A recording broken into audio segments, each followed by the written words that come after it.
taking stock of the ways in which we participate in these consumerist systems of racial and economic oppression. Again, it's not about feeling guilty to me. It's about being mindful. It's about being thoughtful. And it's about being consistent in my values. And this is something I trip over myself trying to do every day. And anyone who tries to do it, we're always going to be tripping over ourselves. But it's about striving. It's about striving. And that's the goal I will leave you with. Doesn't mean you have to give up all meat, but it means, maybe I'll try once a week not to eat meat and see how that goes. Or maybe I'll just be a little more thoughtful about where these eggs are coming from. It's about that. It's about that. So I think we're maybe a few minutes if anyone has questions. There's my contact information if you want to contact me. And thank you for your attention, and I'll take some questions if anybody has one.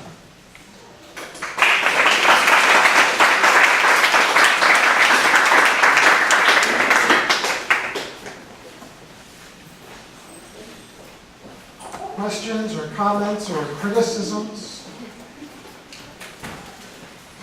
Hi. I just had a quick comment. The first time I read that statistic about more than 50% of, Carbon emissions. Carbon emissions from factory farms, I was really just completely blown away. So I looked into it a little bit more, and it's really, a lot of it has to do with it. Cows really aren't meant to digest the seed form of the grasses that they're eating. Like that puts them in severe intestinal and stomach distress. Yeah. It has to do that. It has to do with just waste in general. Waste on pig farms is really terrible, awful. Well, I mean, apparently a huge portion of carbon emissions come from cow flatulence, and that is something that just seems so ridiculous. I'm all for the elimination of flatulence. Of all forms. Yeah, I mean, it's interesting when you start looking into it and how all of the ways in which these factory farms are doing things to basically increase their profit, giving the cheapest possible feed they can provide and everything else. Yes, it is subsidized. Absolutely. Yes. So, how do you suggest for people without the means to, per se, go vegan or purchase fair trade clothing? I mean, because there is a premium markup on anything that seems to be fair that you'd be able to consume in the constructs of the society. What do you suggest to people who can't afford it? Yeah, the markup isn't necessarily a bigger markup. It's more expensive because people were paid fair wages to produce it. What I decided to do was that, and this, again, I mean, we all figure out our own ways, and my ways aren't going to be everyone else's way. I just decided to not buy new clothes. So I could even see myself buying a pair of Nike shorts if they're from a thrift store, because the money that I spend for that doesn't go to Nike, right? So I would feel more. I try not to buy any clothes that advertise a brand. So actually, chances are I probably wouldn't buy the Nike shorts, but I can see myself doing that. So buying from thrift stores might be the thing, or other used. But again, it's difficult. People can't do all of that. If you're going to go to a job interview, chances are you're not going to buy your suit at a thrift store. Trying to find a suit at a thrift store that fits you might take years. So, but that's a way that I've done it. But again, I think it's just about being more conscious. So if I can identify the corporations that are the worst abusers, maybe it's about avoiding them. Maybe it's about keeping my eye open for when things go on sale that are produced. I mean, I really struggle because I don't want to buy leather stuff because of my commitment to animal exploitation. And I don't want to buy stuff that is made with unfair labor practices. To find something that is vegan and not made by unfair labor practices is almost impossible. So, so it's a struggle.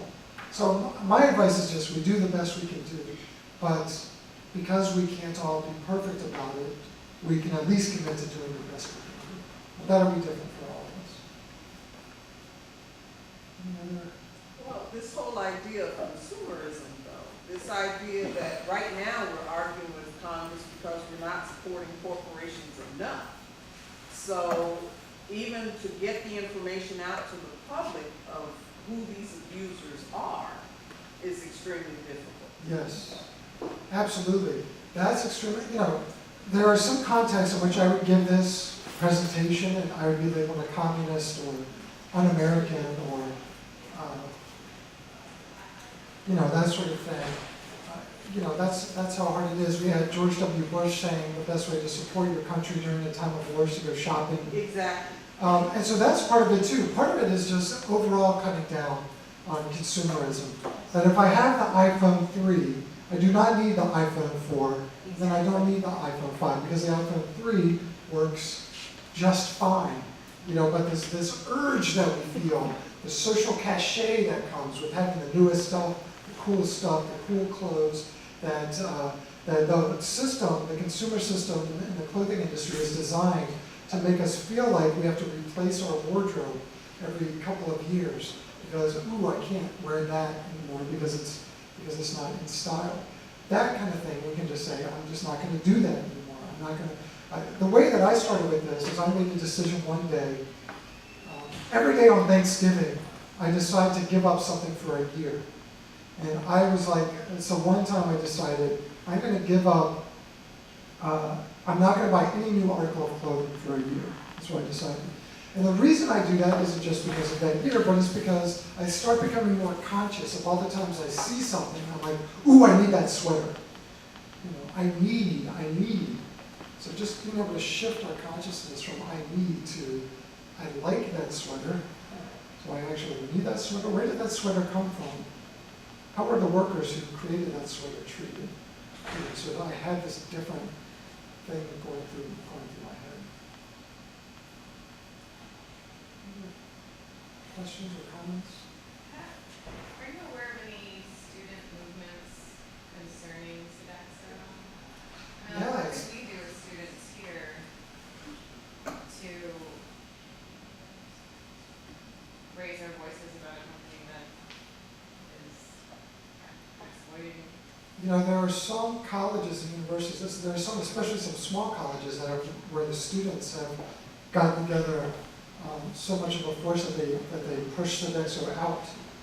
So one thing I would encourage you to do, and if you email me, I would send you some stuff, is to try to find the students who led those, learn from how they do it. But raising some consciousness, and certainly not giving Sodexo a diversity award. I almost fell over when I saw that.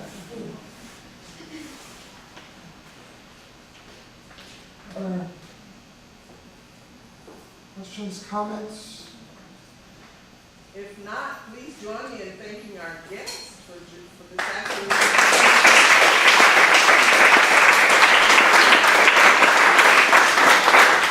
Thank you all, and I'll hang out for a few minutes. Yeah, if anyone wants to exactly. chat. For those